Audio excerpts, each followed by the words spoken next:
Index fund और mutual fund, इन दोनों में 3 मेजर डिफरेंसेस है। आइए समझते हैं। पहला है इनका मैनेजमेंट स्टाइल।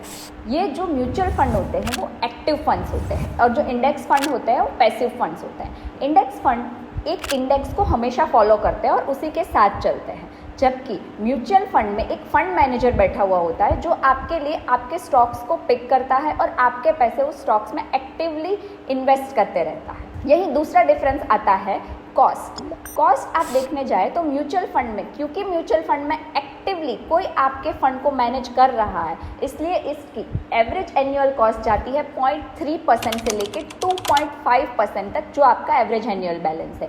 यहीं म्यूचुअल फंड के सामने जो इंडेक्स फंड है वो तो पैसिव फंड है, इसलिए इसकी कॉस्ट जाती है 0.1% से लेकर 0.3% तक। तो यहाँ आप देखने जाओ तो म्यूचुअल फंड से इंडेक्स फंड ज़्यादा चीपर है।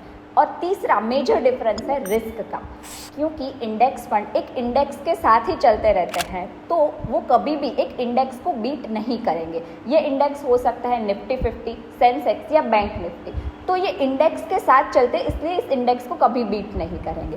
वहीं म्यूचुअल फंड ये इंडेक्स के साथ उनका कोई डायरेक्ट रिलेशन नहीं होता, इसीलिए वो इस इंडेक्स से ज़्यादा भी रिटर्न दे सकते हैं और कम भी रिटर्न दे सकते हैं। इसीलिए म्यूचुअल फंड ज़्यादा रिस्कियर है कंपेयर टू इंडेक्स फंड। तो ऐसे ही फाइनेंस फैक्ट्स जानने के लिए बने रहना हमारे साथ। फॉलो करिए अपनी फाइनेंशियल फ्रीडम के लिए।